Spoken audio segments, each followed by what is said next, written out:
ভাড়া বাসায় থাকার এই একটা অসুবিধা, সেটা হলো যখন বাসা চেঞ্জ করা হয় তখন ফেলে আসা এক বাসার পরিবেশ পরিস্থিতির সঙ্গে নতুন যে বাসাটা নেওয়া হয় তার কোনো কিছুই মিল খুঁজে পাওয়া যায় না। আমি কেন হঠাৎ এই কথাগুলো বলতেছি জানেন? আমি আগে যে বাসাটায় ছিলাম সেখানে কারেন্ট বিল ছিল বাড়িওয়ালার, তো যার কারণে আমি ইলেকট্রিক কোনো জিনিসপত্র ব্যবহার করতে পারিনি। সেই সুবাদে আমার গ্যাসের চুলা দুইটা নেওয়া হয়েছিল, ছোট্ট এই ছেলেটাকে নিয়ে রান্নার কাজটা যেন তাড়াতাড়ি সেরে ফেলতে পারি। তো কিছু সমস্যার কারণে যখন আগের বাসাটা চেঞ্জ করলাম তখন এই নতুন বাসায় এসে কারেন্টের বিল আমাদের নিজেদের। তো গ্যাসের যে দাম, আমাদের মতো মধ্যবিত্ত মানুষের জন্য সব কিছু গ্যাসে রান্নাবান্না করা আমি মনে করি ব্যয়বহুল। জানি না কার ক্ষেত্রে কেমন, তবে আমার ক্ষেত্রে ব্যয়বহুলে মনে হয়। তাই ডিসিশন নিয়েছিলাম কারেন্টের চুলা কিনবো।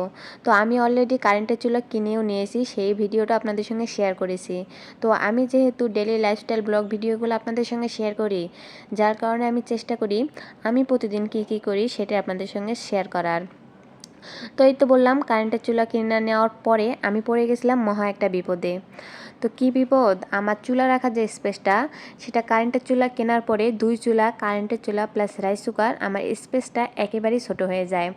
আর 2 চুলা যে একেবারে বাইন্দা বুইন্দা উপরে তুলে রাখবো তারও সম্ভব না, কারণ কারেন্টের যে খেলা, কারেন্টের ভরসায় থাকলে আমাদের মা ছেলে দুজনকে না খেয়ে থাকতে হবে। যার কারণে আজকে এক কথায় বাধ্য হয়ে এক চুলা চুলা নিয়ে আসতে বাধ্য হলাম। তো আমার চুলাটা কেমন হয়েছে গাইস, অবশ্যই কিন্তু কমেন্ট করে জানাবেন। আর চুলা রাখার জায়গাটা আমি অবশ্যই আপনাদের ভিডিও শেষে লাস্টে ফাইনাল লুকটা দেখাই দিব।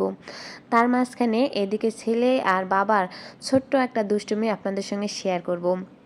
তো এখানে মিনারের বাবা কার্টুন বানাবে। তো আমার এক চুলার কার্টুন আর আদার্স কিছু কার্টুন ছিল, সেগুলো দিয়েও উনি চেষ্টা করতেছে 2 চুলার কার্টুন তৈরি করা যায় কি না। তো ওর বাবা যেহেতু কাজ করতেছে, ছেলে দুষ্টুমি করবে এটাই স্বাভাবিক। আর আমার ছেলে এমনিতেও একটু দুষ্টুমি বেশি করে। তো আপনারা যারা আমার প্রতিদিন ভিডিও দেখেন তারা হয়তো বা খেয়াল করেছেন ওর ছোট্ট ছোট্ট দুষ্টুমিগুলো আমি আপনাদের সঙ্গে শেয়ার করি।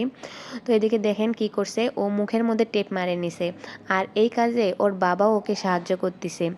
তো মুখে টেপ লাগায় নেওয়ার পরে ও বলতেছে, মা দেখো মুখে টেপ লাগানোর পরেও আমি কি সুন্দর করে তোমাকে মা বলে ডাকছি।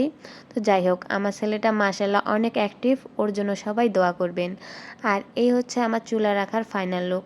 কেমন হয়েছে গাইস আমার আজকের ভিডিওটা, অবশ্যই কিন্তু কমেন্ট করে জানাবেন। দেখা হবে পরবর্তী কোনো ভিডিওতে। সেই পর্যন্ত সবাই সুস্থ থাকবেন, ভালো থাকবেন। আল্লাহ হাফেজ সবাইকে।